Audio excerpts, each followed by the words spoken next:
वो बीवी है मेरी, उसे मायके भेजने वाले होते कौन हो तुम?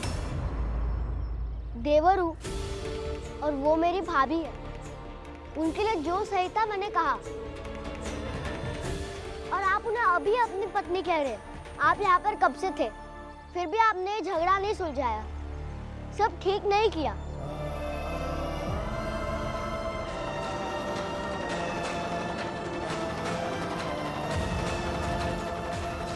उनके पास मायके जाने के अलावा और कोई विकल्प था? अगर आपके पास विकल्प था तो आपने बताया क्यों नहीं?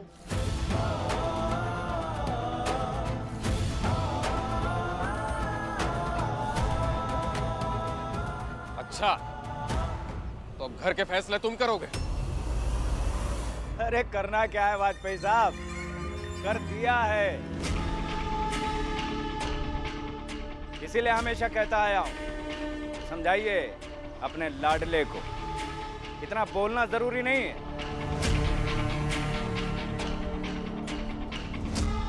वरना बोलते बोलते एक दिन पंचायत लगाना शुरू कर देगा।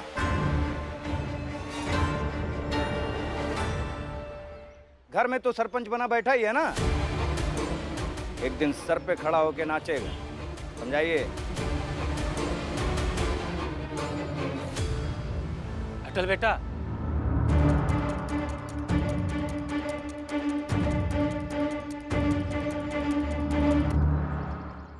देखो ये गलत है। सरस्वती बहू बिना किसी को खबर किए, बिना बताए मायके चली गई। ठीक नहीं हुआ। तुम समझ नहीं रहे हो अटल। सरस्वती बहू की सिर्फ समाज में बेइज्जती नहीं होगी, बदनामी नहीं होगी, उसके साथ साथ तुम्हारे पूरे परिवार की बदनामी होगी।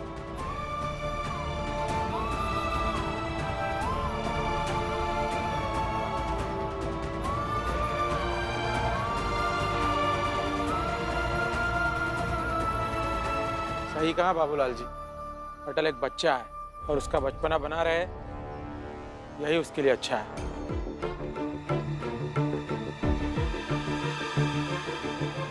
अब देखिए ना, सरस्वती बहू बिना बताए मायके चली गई और पंडित जी के लिए एक मुसीबत हो गई।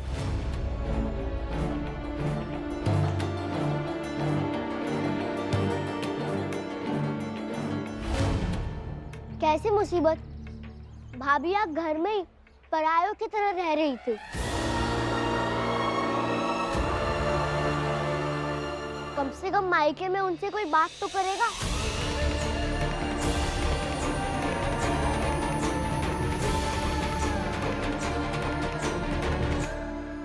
समझते क्यों नहीं हो तुम?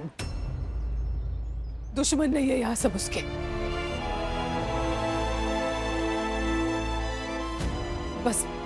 बस नाराज थे थोड़े, इसलिए बात नहीं कर रहे थे। दुश्मनी नहीं है किसी की।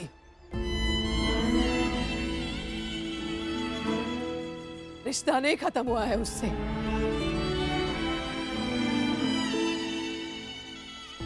बहू है वो मेरी और मैं सासू उसकी रहूंगी।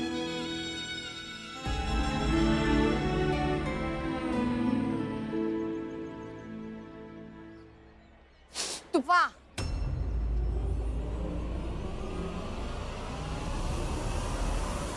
अब ये सब बोल के क्या फायदा? यहाँ सबको तो पता ही होगा कि जब कभी औरतें इस तरह ससुराल छोड़ के मायके जाती थी ना, तो जाते जाते ही रास्ते में अपनी जान दे देती थी।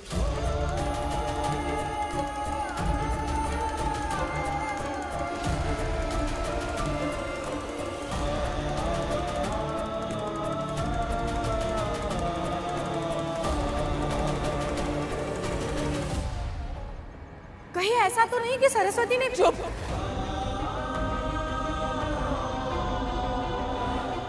ऐसे नहीं है मेरी बहू। कुछ नहीं होगा उसे।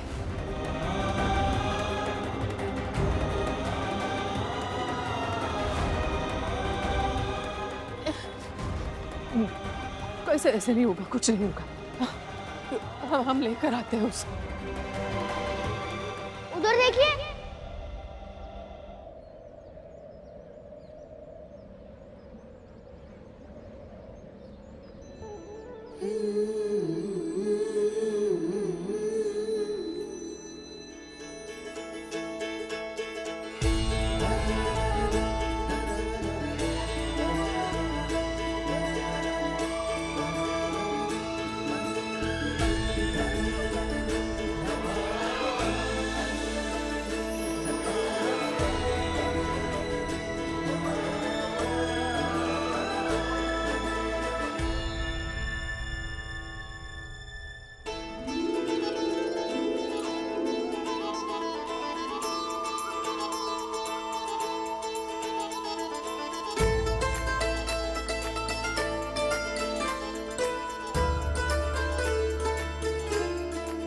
सरस्वती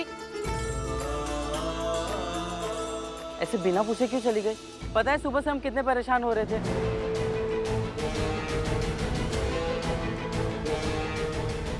और ऐसे कैसे सोच लिया मायके जाने के लिए? मायके? मायके कौन गया था? मैं तो सब्जी लाने गई थी।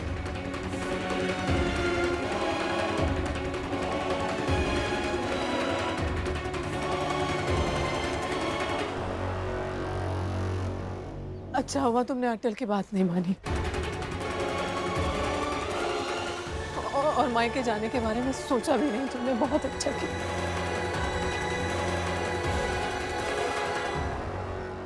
लेकिन अटल ने मुझसे कब कहा कि मैं मायके जाऊं?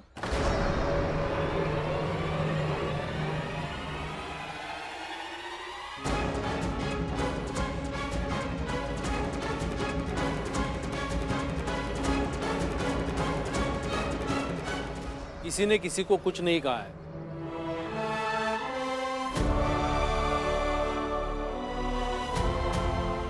मैं बताता हूं क्या हुआ था।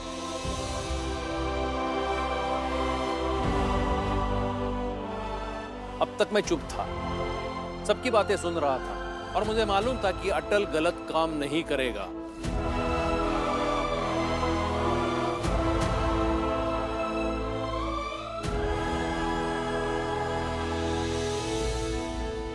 उसने झूठ कहा था कि सरस्वती मायके चली गई है।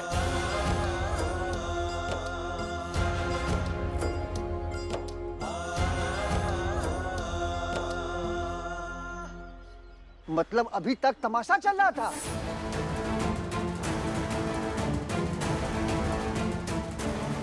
देखिए आप लोग, हम लोग कितने बड़े बेवकूफ हैं। सुबह से अपना काम धाम छोड़ के यहाँ खड़े हैं।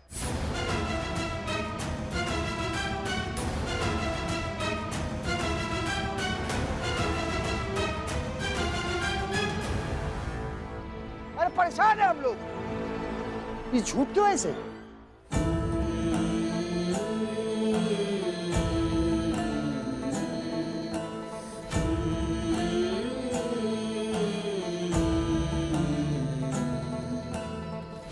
अटल, तुमने झूठ क्यों बोला?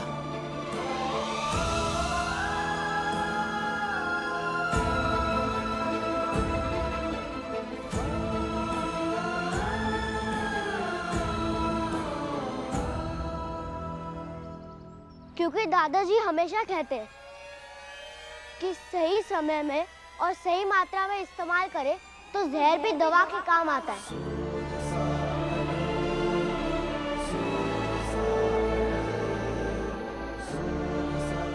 झूठ बोलना गलत बात है, लेकिन आज झूठ बोलने की ही जरूरत थी।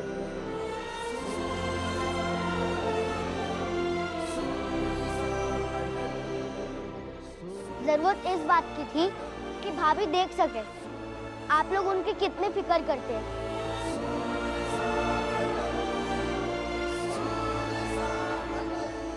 और आप लोगों को भी एहसास हो कि जो लोग आपके साथ हैं, उनके साथ आपको भी अच्छे से रहना चाहिए।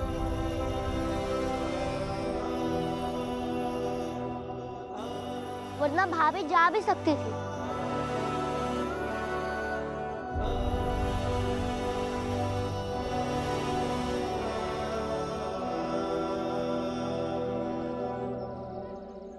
अच्छा, इसीलिए तुमने सुबह झाड़ू लगाते समय मुझसे आकर पूछा। दरअसल हुआ ये कि आप मुझसे कितना प्रेम करती है? ये क्या बात हुई? अरे बताइए ना। बहुत करती हूँ। क्यों? तो फिर सच सच बताइएगा। ऐसा क्या हुआ कि कोई आपसे बात ही नहीं कर रहा?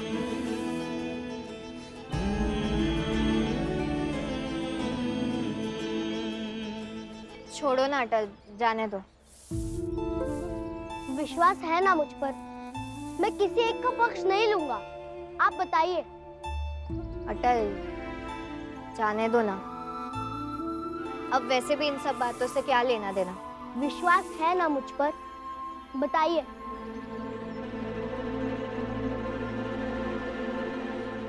दरअसल हुआ ये कि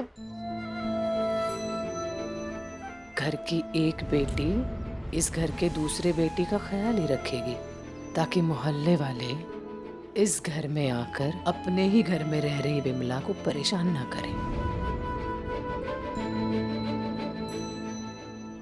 अरे रुकिए, ऐसे मत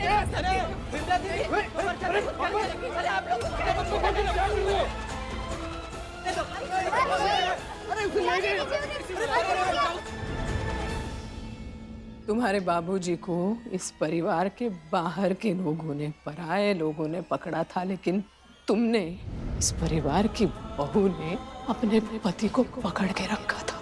मुझे नहीं लगता कि मैंने कोई गलती की है। अपने पति के लिए सोचना गलत बात नहीं होती, और मैंने वही किया।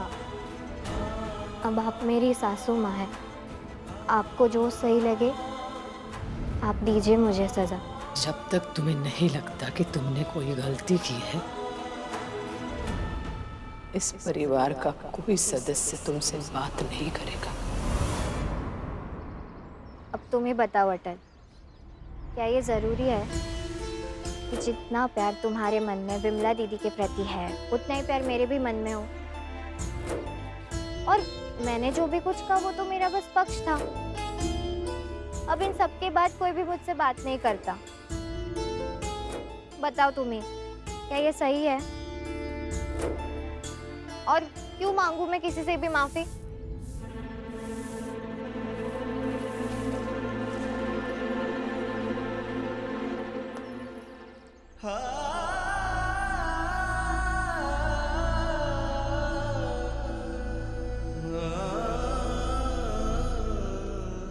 भाभी, मैंने कल रात को अच्छे से खाना नहीं खाया, तो आप नाश्ते में कुछ स्वादिष्ट सा बना देंगी?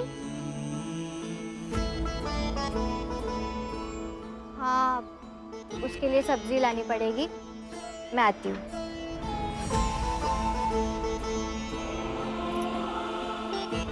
और हाँ भाभी, पास वाली सब्जी की दुकान बंद है। आपको दूर वाली सब्जी की दुकान पर जाना होगा। ठीक है।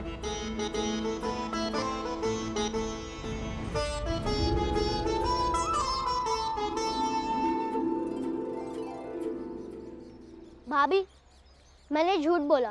जानबूझकर आपको दूर वाली सब्जी की दुकान पर भेजा, ताकि आपको लौटने में समय लगे।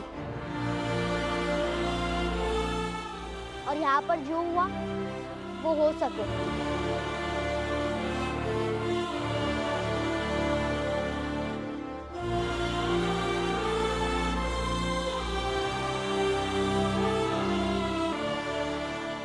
तो माँ, मुझे लगता है आपको भाभी को माफ कर देना चाहिए। भारत की संस्कृति की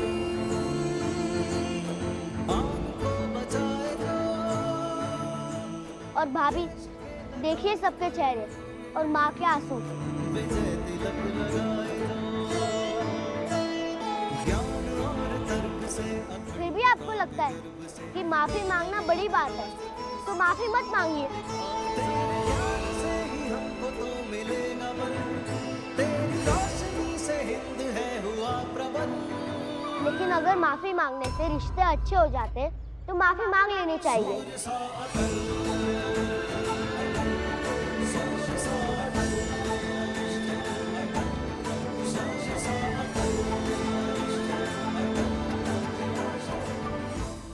माफी मांगने से कोई छोटा नहीं हो जाता, और आप तो है ही माँ से छोटी।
माफ कर दीजिए माँ।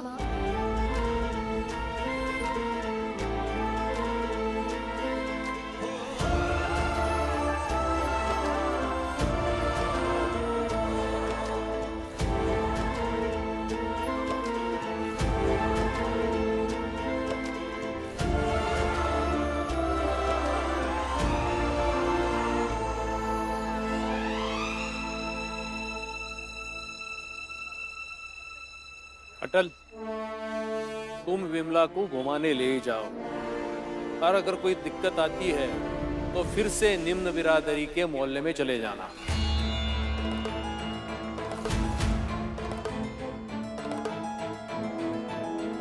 देख रहे हैं आप सब लोग कैसे अटल के हौसले को बढ़ावा दिया जा रहा है।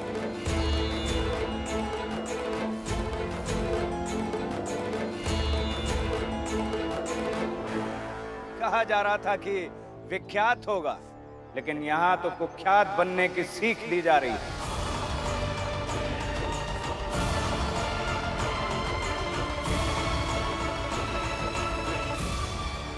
तोमर साहब, देख तो हम ये भी रहे हैं, अटल जब जब अपनी बहन को घुमाने ले जाता है आप दिक्कत पैदा करते हैं।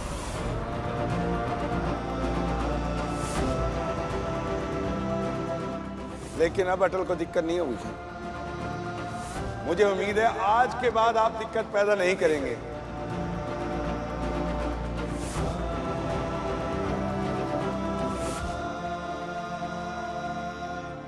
उसके बावजूद भी आपने दिक्कत पैदा की तो हम सबको अच्छा नहीं लगेगा।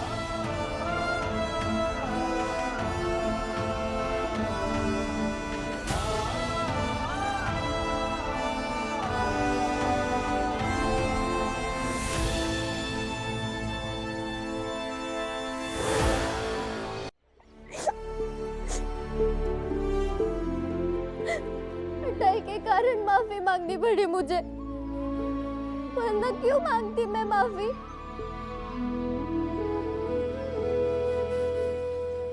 अटल ने जबरदस्ती माफी नहीं मंगवाई है तुमसे, उसे दोष मत दो।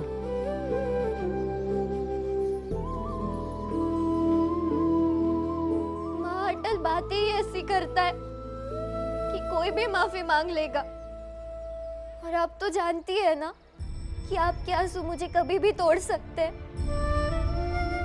आप ये बात जानती है ना? माँ बताइए, क्या इसके पहले हम दोनों के बीच कभी विवाद हुआ था? कभी लड़ाई झगड़ा हुआ था हमारे बीच? नहीं ना।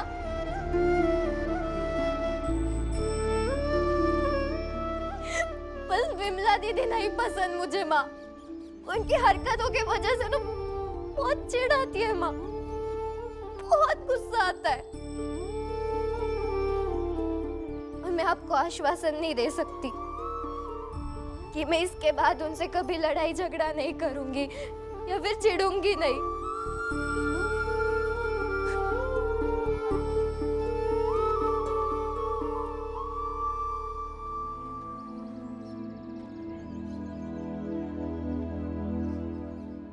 यहाँ देखो,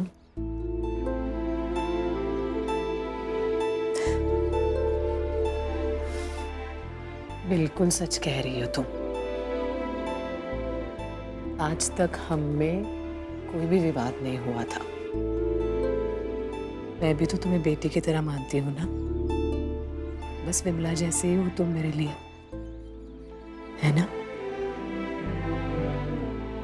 लेकिन बेटा ये घर है, इतने सारे लोग हैं हमारे घर में, तो जरूरी नहीं है कि हर बात पे हर कोई सहमत हो। असहमति, छोटे छोटे लड़ाई झगड़े होते रहते हैं हर घर में, वैसे हमारे घर में भी होते हैं। अब इसे तो मैं नहीं रोक पाऊंगी।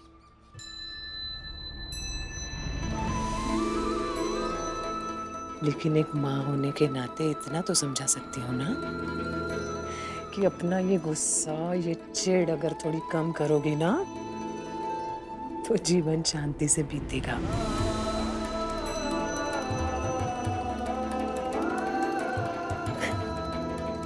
मुझे किसी से चिढ़ नहीं है माँ, लेकिन विमला दीदी से है, और वो चिढ़ हमेशा रहेगी।